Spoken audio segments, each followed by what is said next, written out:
either live by the gun or you die by the sword.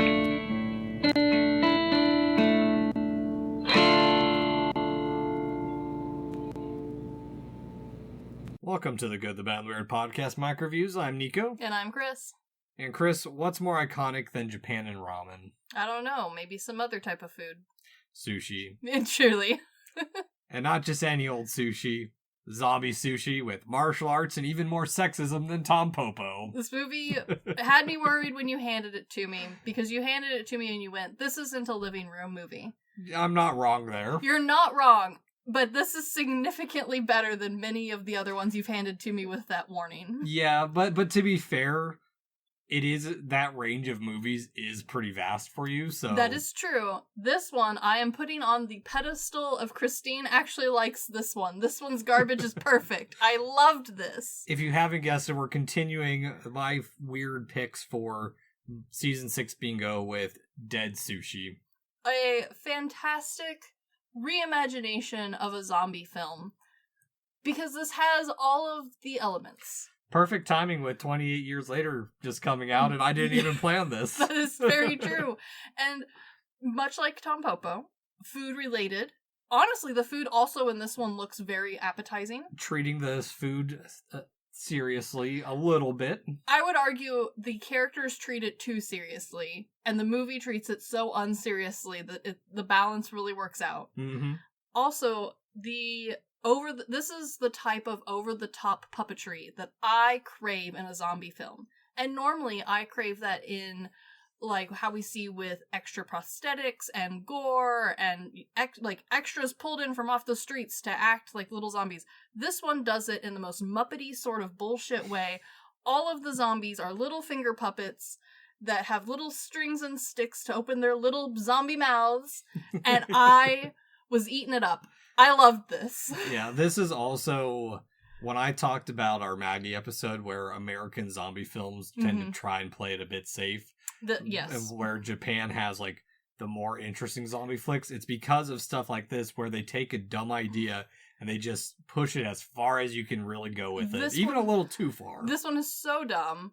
It's so dumb. But I also think that part of the reason this one, I think, stands on the pedestal where others that I have seen from Japan are fun, but I don't necessarily feel like I would rewatch them. Mm-hmm. I would with this one, is because this one's humor is so much closer to, like, a standard funny zombie movie that I'm used to, where it's a lot of slapstick, there's a lot of physical humor, there's a lot of prop humor that just kind of builds well with how stupid the zombie is and looks. Like, they know everything in this movie looks like Muppets. Mm-hmm. And they lean into that, and I appreciate that. It's the fun with practical effects is it's got its own charm to it. Oh, very much its own charm. In fact, I kind of considered making tiny zombie sushi plushies because they were so damn cute and terrifying. Do it. I might. And so, for those unfamiliar with Dead Sushi, it's about a woman who decides to go out on her own to learn the ways, or learn how to be on her own after her dad basically says she's never going to be good at making sushi. Yes, and okay, I don't think you probably noticed some of the very direct and blatant tropes that happen at the very beginning of this movie, because they're very much girl animes that I don't think you watched as a kid. I did. There was a line that was, like, very popular, and this is directed, like, it is so pointed, because she is dressed just like all of the characters from those shows. The way that they work in the kung fu-ness of her, like, youth and training, just straight jab at these animes of, like, multiple people being like, you have perfect sushi hands, but you're a girl. Yeah. Is just straight from the pages of my old TV shows. Yeah. Well, it's kind of, it sits in this interesting world because it's written by Nobuo Iguchi with collaborating writers Makiko Iguchi and Jun Sugita, directed by Nobuo Iguchi, starring Rina Takeda as Keiko, Kentaro Shimazu as Yamada, and Takamasa Suga as Nosaka. Longtime listeners and followers may have seen a post on Nobuo Iguchi's work, including Ghost Squad, which was part of 31 Nights of Folktober last year. But he's also the director behind some of my favorite era of Japanese V cinema, The Machine Girl, Robo Geisha, Mutant Girl Squad, Tomy Unlimited, Zombie Ass Toilet of the Dead, as well as, in the West, the segment F is for Fart from the ABCs of Death. Yeah, and you can tell that this movie is in his collection. It reeks of his vibes. It has similar humor to a lot of those other movies. And honestly, I think out of the genre that is this movie, his directing has always made me giggle, has always been some of my favorite ones. So I'm very pleased that the trend continues. Oh yeah, there's plenty I can introduce you to from his works, but this is the only credit for Makiko Iguchi. But Jun Sugita has worked with Noburo, and when we say Iguchi, it's Noburo Iguchi going forward. He's worked on quite a bit, including Mutant Girl Squads, Tomy Unlimited, Zombie Ass, but he's also worked on the Holic TV miniseries. I love that show. The sequel Rise of the Machine Girls, some Ultraman, and unfortunately the least favorite film in my Criterion collection, Jellyfish Eyes. Yeah, okay. Takeda is one I'm not super familiar with, but I do have quite a few of her movies on my list. She's also a martial artist, but according to IMDb, she's known for The Tale of Aya, The Ancient Dogo Girls, Karate Girl, High Kick Girl, and the one I've seen her in, Attack on Titan Part 1 live action. I think that's the only one I've seen as well. Shimazu is in Takashi Kitano's Outrage, and the only reason I bring up Kitano because he's a different director is because a lot of us will know him as Takashi and Takashi's Castle, which got turned into MXP Most Extreme Elimination Challenge in America. Yes, and you've seen clips. Yep, and Battle Royale too. Oh yeah. But Shimazu has also appeared in a couple Kamen Rider movies, Tokyo Gore Police, a good one, Death Trance, and The Machine Girl. So it's all this kind of group that's been doing a bunch of these low-budget movies together. And they work well together. You can tell that there is a nice balance on, between the actors of when to be funny, when to be the straight man. Everyone plays their role really well in this. And Suga's been in Kamen Rider, as well as Death Trance and Howling Village, which is done by the director of The Ring, and is kind of he has a collection of those movies of different village movies, the Suicide Village, the Oxhead Village, and the Oxhead Village was part of Folktober last year, too. Of course. And, fear not, y'all are not getting away from Takashi Miike. I knew it. In his homeland, no less. Takashi Shina, who played Mr. Hanamaki, is in Shield of Straw, directed by Miike. Okay, there it is. Yeah. Honestly, I knew it was coming, because once you make it to Japan cinema, Takashi Miike will make his appearance known. I specifically was with people who directly worked with him, because Asami's in this too, and even though she's like the queen of Japanese bloody horror, she's connected through other movies. She hasn't worked with him directly, so... Fair. Yeah. But yeah, Dead Sushi is, like you said, it's one of those silly movies where... It is about the craft of sushi just a little bit. No, it is, though. Yeah. It is. But in the same way that it is definitely about the sushi, it is also making fun of the seriousness that people have taken sushi to. Like, to the point of where it's become a martial art. To the point, like, yes. They pair it exactly with it of, like, to be good at sushi, you have to also be strong at martial arts. Yes, and when we talked about how in Tampopo, the dedication and the effort that it takes to be a good cook versus a great cook versus an amazing cook, this movie takes it the other way down, where it's like, everyone who thinks they're such good cooks, you're not, because you don't respect the food. Yeah, or you're not actually trained, you're a poser, basically. And it's not even multiple people, it's one specific chef that she's pissing off. That is true, but honestly, this movie has a lot going on, and we don't have time to really build in the whole food thing. It kind of comes and goes. Yeah. But I also love that this movie takes a direct jab at people enjoying sushi and enjoying it wrong, and on top of that, it's clearly directed like in sort of this shame on the audience for thinking you know sushi as well, because the movie points itself in kind of this like, you're here watching a food sushi based movie, you don't know shit. Yeah, well, it's also, I think the way it does it is it puts you off a little bit, because the person who does know the most about sushi for most of the movie, granted her dad's the master. Yeah, but we don't care about him. But she is the one who's most knowledgeable, but she's the clumsiest of the entire cast. This is true, but it is interesting, the balance, and again, I think it's coming back around to that small genre of weird cooking shows that it has, like, I couldn't find anything directly stating that this is where the ideas came from, but it's too close because, again, she's supposedly clumsy. She's regularly dropping stuff. People tease her about it. And yet, the kung fu is very good and very kung fu. Well, I do have some questions about the comedy just a little bit because I've been struggling with trying to figure out why I like certain comedies over others, because comedy's not my genre that I generally school to. Sure. Just because when I do, it's usually a darker comedy, or if I want to watch something that's supposed to be laugh out loud, I want to watch it with someone else, or like if it's dumb humor, I want to watch it to share that experience. But I think part of the reason Dead Sushi works a little bit is because it's old school silly and the whole concept. But I think while it's over the top, they take the goofy ideas seriously. So they match that energy of like, okay, the plot's over the top, so they're not going to take it seriously. They're going to be goofy along with it. And then compared to like some of the other stuff domestically where the low budget is very blatant. Like this doesn't feel low budget. It is low budget, but it doesn't. It's because it's not low effort. Yes, exactly. That's exactly what it. That's exactly. Yes. And I think the other, like, defining feature of this one's comedy is, unlike a lot of comedy here where the jokes are a little bit closer to one-liners or real quick scenes that kind of hit you over the head with the funny. Or they're in on the joke, or it's playing a play on another movie. Or is directly derived from an embarrassment trope, which, like, I'm not a fan of that type of humor. I usually skip those movies in general.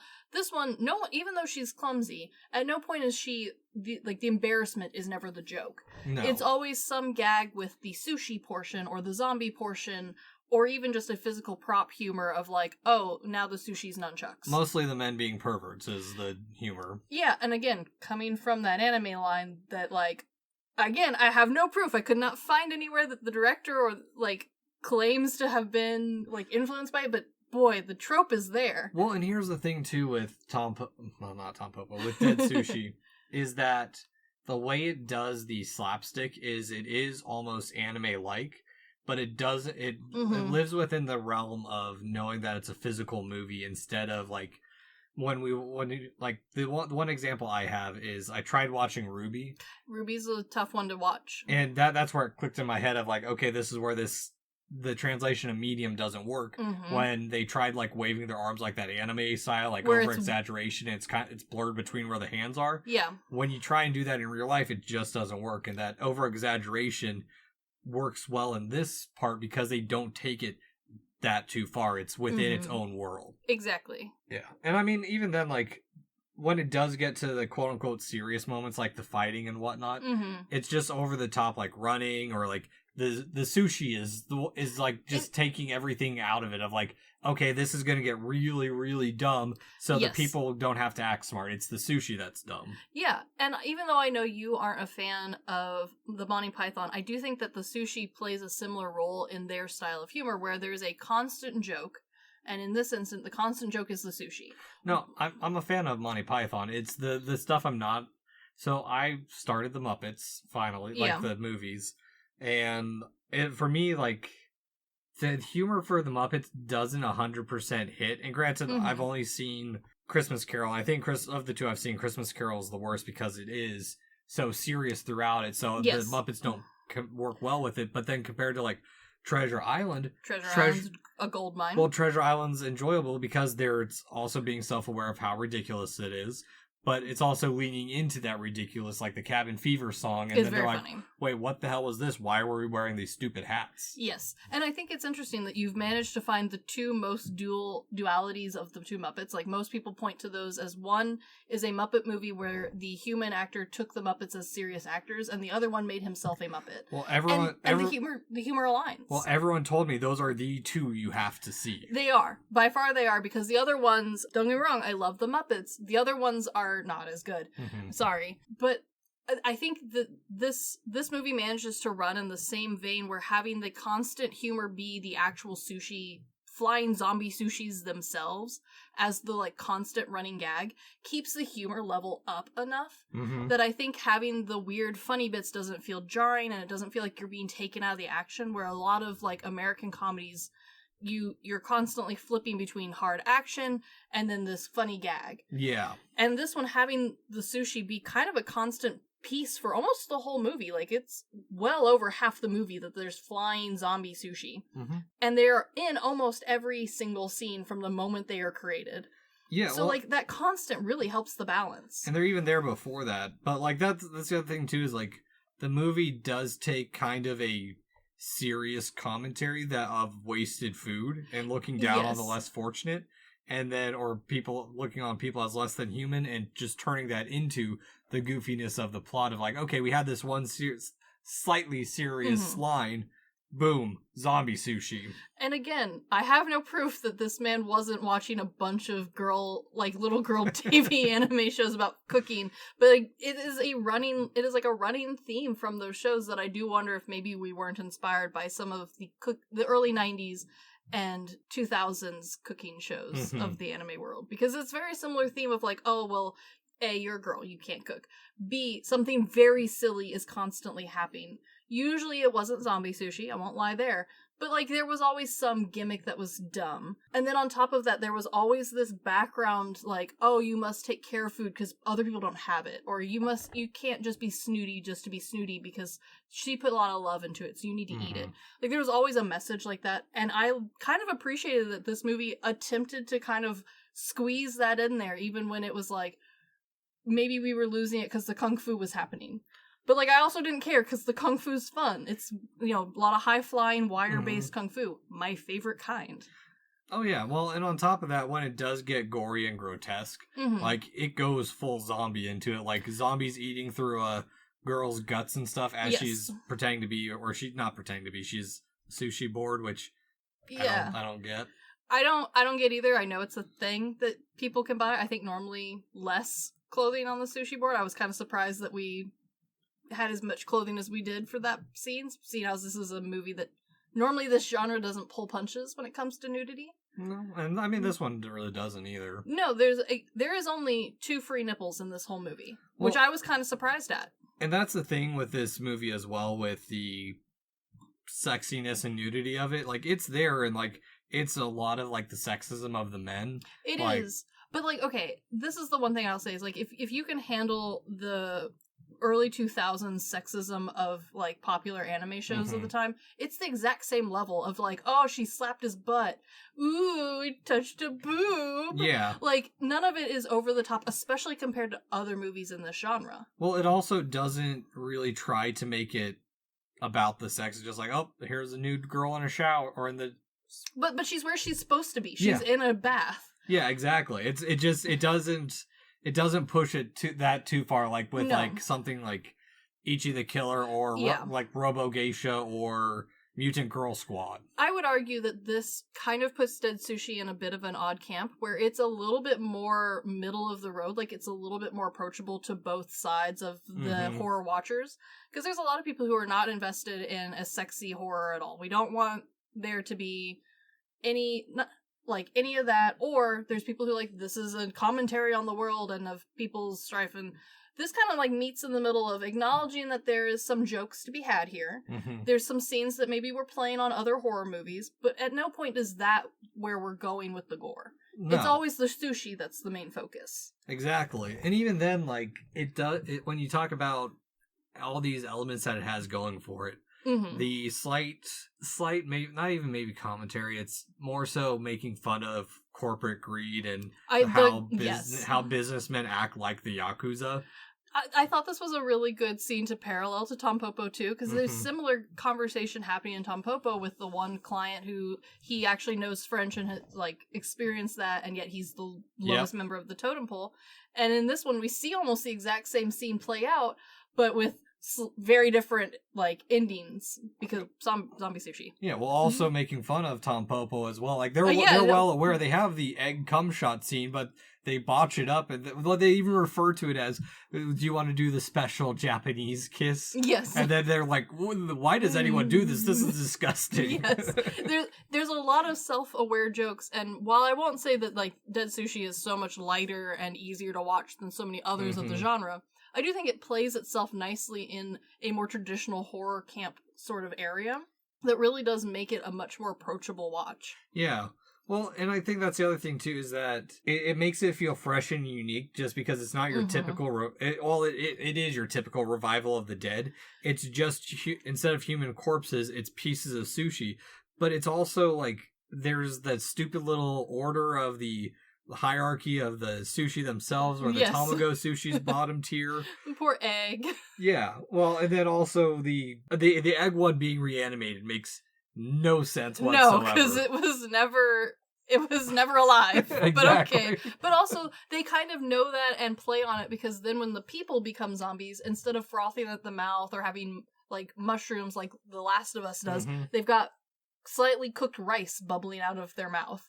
And it's clearly just like, here, put a bunch of rice in your mouth, now spit it back out. But it's that level of, like, having fun and playing with the tropes that, like, makes this movie fun every single step of the way. Yeah, it also gets a little bit of that body horror transformation in it, and does it in a fun and stupid way where dude just turns to a giant fish head. I cackled. I texted the girls group, and I was like, Nico has me watching this weird-ass film, a man just turned into a fish. No explanation. Yeah, and she fights with sushi nunchucks. The sushi fuck each other, too. They do. That part, really, I don't understand that.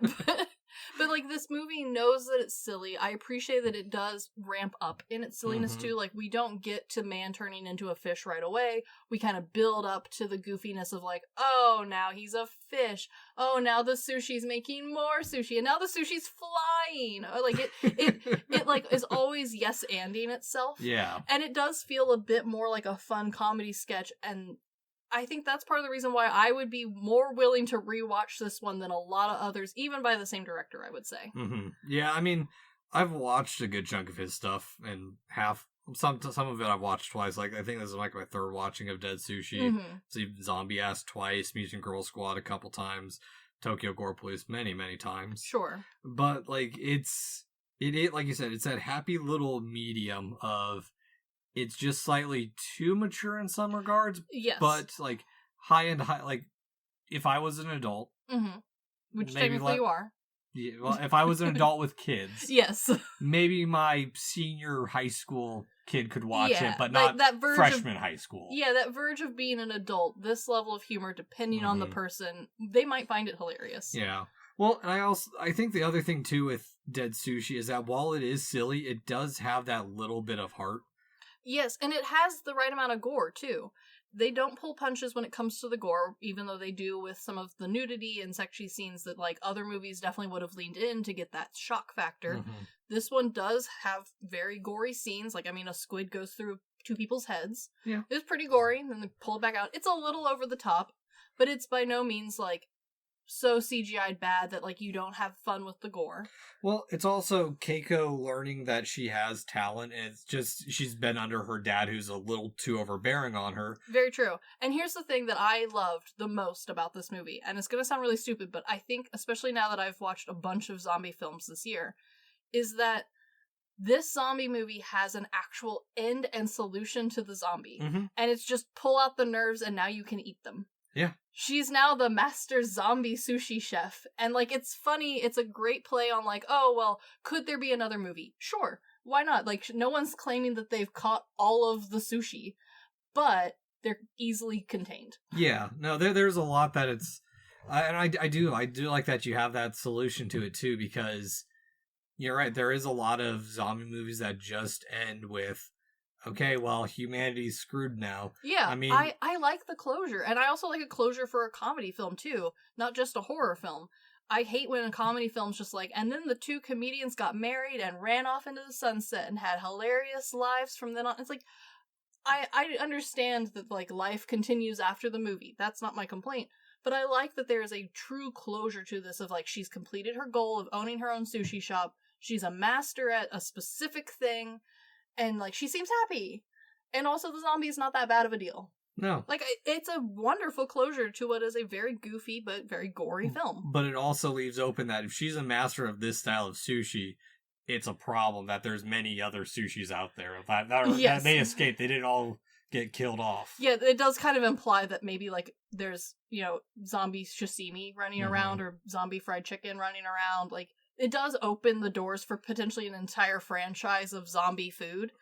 There's a lot of So this is the area of cinema I love, where it's just cheesy and it has fun with it. Like, it sure does. There's a movie I watched called Monster Seafood Wars. I am familiar with the imagery. I have not watched it. I've only been sent pictures. You would love it because it starts off as a shitty kaiju movie. I love that. And then turns into commentary on Japanese food as well. And that's beautiful. Because, I'm looking at a giant man in a crab suit and a squid suit and an octopus suit, and the squid and the octopus might as well be the same person. Yeah, they start eating the kaijus. That's beautiful. Yeah, you'd love it. I will put it on my list, because, I also just enjoy, this director has brought so many movies that have similar vibes, so I would argue that some of his other ones he leans more into the gore or more into the sexiness of it. He tries to make people farting and shitting with ass parasites sexy. That is true. He does a lot of effort for, not me, somebody else, but not me. I would argue that this one is probably out of the list so far my favorite, and I wouldn't be mad if he chose to do a zombie or a Dead Sushi 2. I wouldn't be upset, because I don't care if it's bad, because I didn't care if the first one was bad. Yeah. No, exactly. And I mean, it just plays into his style and everything, too. It does, and I like that he tries different, avenues, but it's still within the same overarching umbrella. Ish. Some of his more recent stuff he's been breaking out. I saw he did a live action, The Flowers of Evil, and then Prison School, which weirdly is kind of in the same vein. You can definitely get there. I mean, I haven't seen them, so I don't know, what twists and turns he takes with them. I have the entire Prison School miniseries if you want to borrow it. Maybe eventually.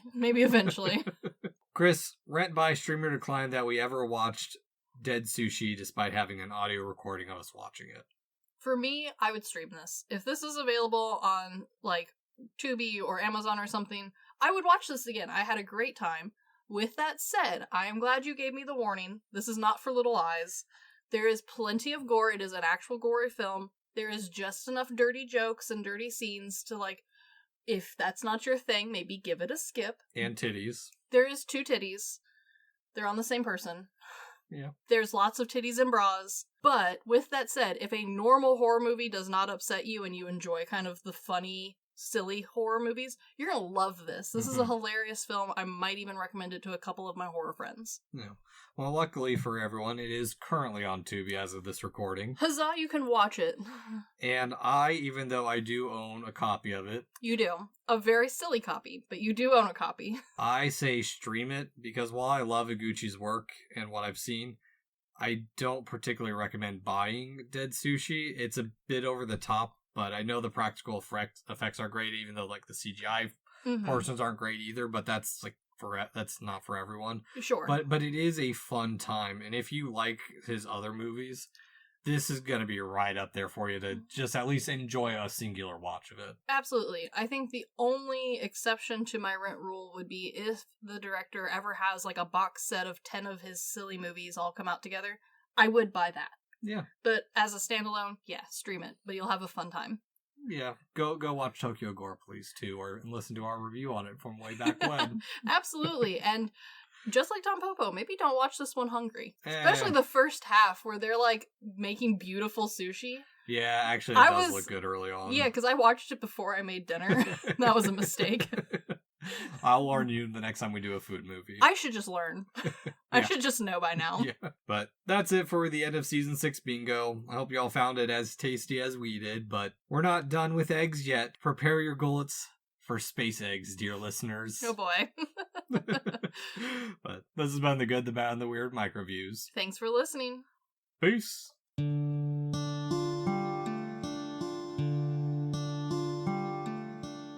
Thank you for stopping by this here town of the good, the bad, and the weird. We appreciate your listenership, and if you want more of our takes in your life, feel free to check us out on social media at The Good, the Bad, and the Weird Podcast, or TGTBTW for short. As well, if we missed a fact, your favorite part of a movie, or just have a suggestion and want to reach out and say howdy, feel free to email us at tgtbtwpodcast@gmail.com. And feel free to join our Discord at The Good, the Bad, and the Weird Podcast, where we talk about movies, just share random banter here and there. And always, check out our podcasters, streamers, or any other content creator we shout out in our episodes. We really appreciate it. And as always, thank you for listening. Peace!